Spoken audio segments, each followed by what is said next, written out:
Lysos, the village that lives on in silence. When you leave the coast behind and wind your way up into the hills of the Paphos district, something begins to change. The air grows clearer, the world becomes quieter. And at some point, when the asphalt seems to almost vanish, a village opens before you like a forgotten page in an old book. Lysos is not a place that puts itself on display. It's a place that only reveals itself if you're willing to slow down. The stone houses cling to the slopes as if they don't wish to intrude. The alleyways are narrow, winding, lined with pomegranates, weathered doors, and the scent of wood smoke. Life is different here. Not yesterday, not tomorrow. Simply now. The village square dozes in the sun. Old men sit in the shade, speaking softly, laughing rarely but sincerely. And somewhere, barely audible, a goat's hooves clatter on cobblestones. This is not a place for spectacle, but a place where every detail feels like a small poem. And yet, Lysos once mattered. They say it was a place of blacksmiths.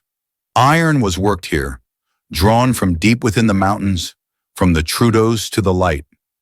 Maybe that's why there's something earthy, something powerful in its walls, something that grounds you, even if you're just passing through. When the afternoon sun leans over the pines, the light softens. It settles over the rooftops like a warm blanket.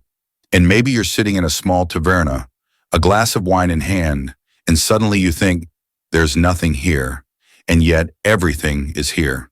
Because Lysos isn't spectacular, but it has depth. And depth stays. If you felt this place with us, we'd be happy for a like or follow so we can keep exploring together. And if you've been to Lysos yourself, what held you there? A scent, a sunbeam, or just the feeling that the world there still feels a little more real? Feel free to share it with us in the comments, because even in a quiet village, a great story can live. And if you'd like, we have more nearby places that will touch you in the same quiet way. Stavros to Psokas, about 30 minutes north, a forest sanctuary where the elusive, proud, almost mythical Cypriot mouflon lives. Cedar Valley, around 35 kilometers away, a hidden path through cedars that look older than time itself. Polis Latchi, about 15 kilometers west, a gentle transition from mountain silence to the sea, with a small harbor, clear waters, and the feeling of truly arriving. Thank you for traveling with us, in the stillness, in the light, in the now.